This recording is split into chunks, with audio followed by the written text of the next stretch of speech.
اعوذ باللہ من الشیطان الرجیم بسم اللہ الرحمن الرحیم واستعینوا بالصبر والصلاۃ ان اللہ مع الصابرین ان اللہ وملائکتہ یصلون علی النبی یا ایھا الذین آمنوا صلوا علیہ وسلموا تسلیما اللہم صل علی محمد عبدک ورسولک وصلی علی المؤمنین والمؤمنات والمسلمین والمسلمات یا رب صلی وسلم دائما ابدا علی حبیبک خیر خلق کلہم۔ حضرت کا آج ہم لوگ 242 کے بیچ میں مشاہدہ مصلحت اور حکمت، حضرت یہ فرما رہے ہیں کہ ہر مصیبت پر نعمت بدل ملتا ہے۔ یہ بات سمجھ لے کہ ہر مصیبت پر نعم البدل ملتا ہے، اور آخرت میں تو ملتا ہی ہے، دنیا میں بھی نعم البدل ملتا ہے، اللہ تعالیٰ اس سے بہتر عطا فرماتے ہیں۔ اور خدا پر بھروسہ کر کے میں نہایت زور سے کہتا ہوں کہ دنیا میں بھی اس کو نعم البدل کا مشاہدہ ضرور ہوگا۔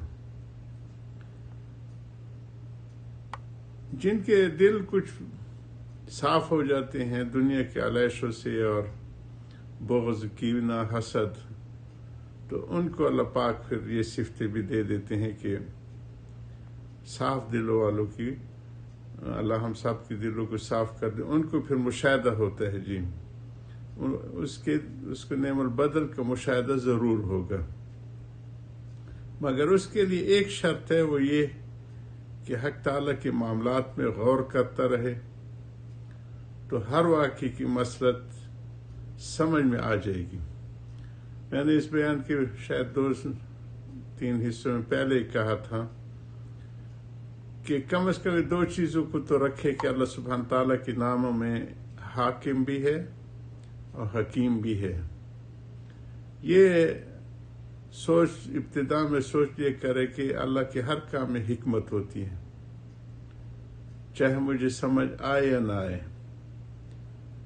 اور اگر یہ بات سمجھ لے تو یہ پھر یقین کر لے اور اس پہ اپنا دھیان جمائے کہ وہ حاکم بھی ہے۔ اس کی حکومت کے بھی تقاضے ہوتے ہیں کہ کچھ جگہوں کو آباد کرتے ہیں، کچھ جگہوں کو مستقبل کے منصوبوں کے لیے رد و بدل کیا جاتا ہے۔ جیسے میں نے عالم سے مثال دی تھی کہ ہمارے ہاں جب تربیلا ڈیم بن رہا تھا تو غازی اور اس کے آس پاس کے ہمارے ہری پور ہزارہ کے علاقہ، اس کے بہت سے لوگوں کو ہٹایا گیا تھا۔ اب اسی طرح داسو ڈیم وغیرہ جو بن رہے ہیں ہمارے، تو ان میں بھی یہی حال ہے، جو بڑے قومی منصوبے ہوتے ہیں مستقبل کے لیے، اس میں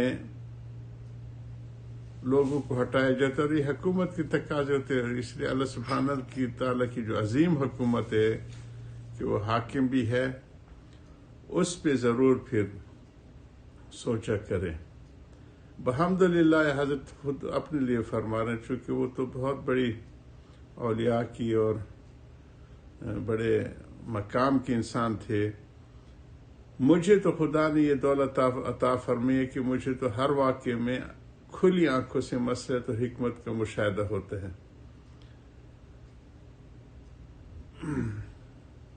اسی طرح ہر وقت کوئی نہ کوئی مصلحت اور فائدہ ہر واقعے میں سمجھ میں آ جاتا ہے، حتیٰ کہ کسی عزیز کی موت میں بھی اور مصیبت اور رنج کے واقعات میں بھی، اور کم از کم یہ فائدہ تو ہر واقعے میں مشاہدہ ہے کہ اس سے اخلاق کی اصلاح ہو جاتی ہے۔ جو رذیلہ ہوتے، برے اخلاق ہوتے ہیں، جو دل جن رذائل سے بھرا ہوا ہوتا ہے، اس کی اصلاح ہو جاتی ہے، صبر و شکر کی دولت مل جاتی ہے، قناعت کی وہ مل جاتی ہے، اسی طرح بغض، حسد، کینہ اور خود رائے، خود بینی یہ چھٹ جاتی ہے۔ اپنی حقیقت اور عجز کا مشاہدہ ہوتا ہے کہ میں کچھ بھی نہیں ہوں، یہ سب بہت بڑا فائدہ ہے۔ تو صاحبہ اگر غم بھی ہو، مگر غم کی حکمت سمجھ میں آ جائے تو غم ہلکا ہو جاتا ہے۔ اور غم ہلکا ہو جائے۔ یہی وجہ ہے کہ انبیاء و اولیاء کو غم سے پریشانی کم ہوتی ہے۔ بس انسان کو جو مصیبت پیش ہے اس وقت یہ سمجھ لے کہ مجھے اس میں نفع ضرور ہوگا، آخرت میں بھی اور دنیا میں بھی۔ گو دنیاوی نفع ابھی سمجھ میں نہ آئے، مگر غور کرتے کرتے وہ بھی سمجھ میں آنے لگا، اور نہ سمجھ آئے تو آخرت کا نفع تو ہے ہی، اور وہی ہمارا اصلی گھر ہے۔ اس کے نفع کو مقدم سمجھنا چاہیے۔ گو دنیا کا نفع بھی من وجہ مطلوب ہے کہ کیونکہ اس دنیا میں رہنا ہے۔ ہمارے حضرت حدیث کی دعا کو اپنے الفاظ میں پڑھتے تھے، اے اللہ ہمارے اس دنیا کو اچھا بنا، اس لیے کہ ہم نے یہاں پہ رہنا ہے، اور آخرت کو اچھا بنا اس لیے کہ وہاں لوٹ کے جانا ہے اور ہمیشہ ہمیشہ رہنا ہے۔ اور یوں تو آدمی سفر میں، ریل میں اور سرائے میں، ہوٹل وغیرہ میں بھی اپنی راحت کا اہتمام کرتا ہے کہ اچھی جگہ اور گرمی سردی کا آرام ہو، تو اس درجے میں انسان کی راحت کا بھی بقدر ضرورت اہتمام کرنے کا مذائقہ نہیں کہ وہ جہاں بھی ہے وہ یہ زہد کے خلاف نہیں ہے اپنی ضروریات کو پورا کرنا۔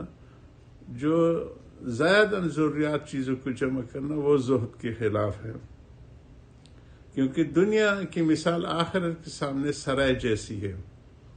جیسے ہوٹل میں ٹھہرتے ہیں یا تھوڑے وقت کے لیے، کن فی دنیا کانک غریب، مسافر آتے ہیں کسی شہر میں تو غریب الوطن ہوتا ہے، تو وہ اسی طرح رہو، او عابر سبیل۔ اس لیے دنیا کی نہیں، کیونکہ دنیا کی مثال آخرت کے سامنے سرائے جیسی ہے۔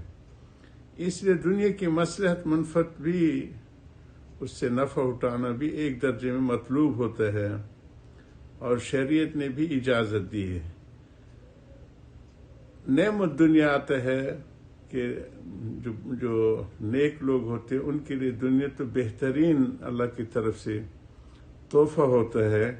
دنیا وہی مذموم ہے کہ جو اللہ سبحانہ تعالیٰ کے احکامات سے غافل کر دے۔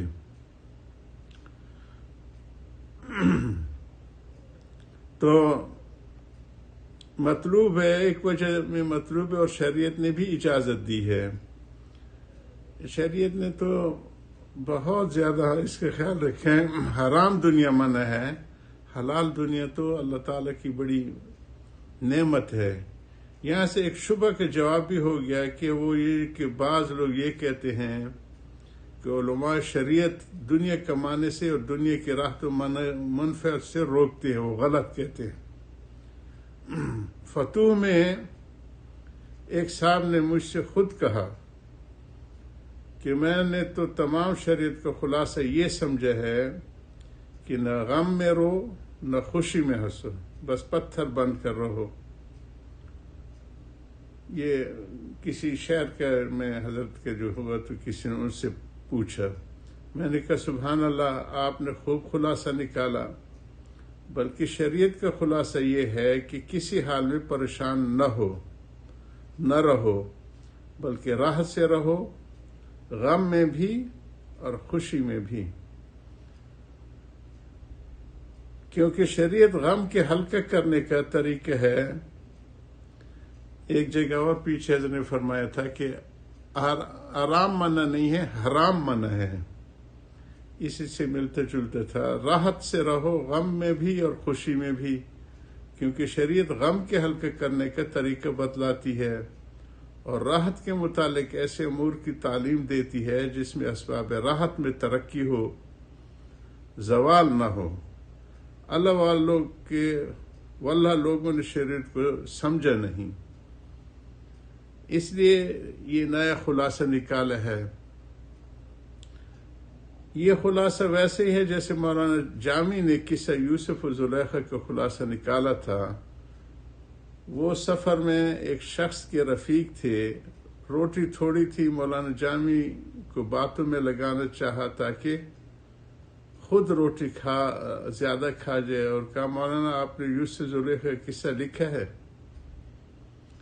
ذرا قصہ بیان تو کیجئے۔ مولانا سمجھ گئے کہ اس کا مقصود کچھ اور ہے، فرمائے جی ہاں قصہ تو بہت لمبا ہے، مگر خلاصہ اس کا یہ ہے، پیر بود پسرے داشت گم کرد باز یافت، اے بڑے میاں تھے، ایک بڑے میاں تھے، ان کا لڑکا تھا، وہ گم ہو گیا پھر مل گیا، یہ کہہ کر کھانے لگے۔